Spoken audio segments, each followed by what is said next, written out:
রাতের হাভানা, চারপাশে ঘন অন্ধকার। শুধুমাত্র কিছু হোটেল আর রেস্তোরাঁ চলছে জেনারেটরের ভরসায়। বিদ্যুৎ না থাকায় পথচারীদের ভরসা গাড়ির হেডলাইট আর মোবাইলের আলো। কিউবার বিদ্যুৎ মন্ত্রণালয় জানায়, স্থানীয় সময় রাত ৮টা ১৫ হাভানার একটি বিদ্যুৎ সাবস্টেশন বিকল হয়ে পড়ে। এতে বিদ্যুৎহীন হয়ে পড়ে রাজধানী হাভানা সহ পশ্চিমাঞ্চলের বেশ কিছু অংশ।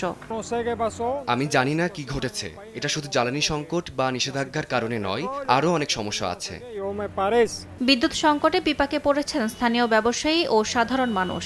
কেউ কেউ মোবাইলের আলো আর ছোট ল্যাম্পের ভরসায় কাজ চালিয়ে যাচ্ছেন। বিদ্যুৎ না থাকায় খাবার সংরক্ষণে ব্যর্থ হওয়ায় নষ্ট হয়ে যাচ্ছে খাদ্যপণ্য।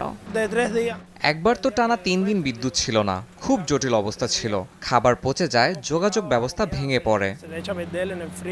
কিউবার বিদ্যুৎ খাতের সংকট নতুন নয়। গত বছরের শেষ দিক থেকে ঘন ঘন বিদ্যুৎ বিপর্যয়ে চরম দুর্ভোগে পড়ে দেশটি। মার্কিন নিষেধাজ্ঞার কারণে দেশটিতে জ্বালানি সংকটের কারণে সাম্প্রতিক বছরগুলোতে বিদ্যুৎ বিপর্যয় প্রকট আকার ধারণ করেছে। বিশেষ করে সাবেক মার্কিন প্রেসিডেন্ট জো বাইডেনের প্রশাসনের সময় নিষেধাজ্ঞা আরও কঠোর হওয়ায় দেশটির বিদ্যুৎ উৎপাদন ও সরবরাহ ব্যবস্থা আরও দুর্বল হয়ে পড়েছে। ইয়াসমিন অনন্যা, সময় সংবাদ।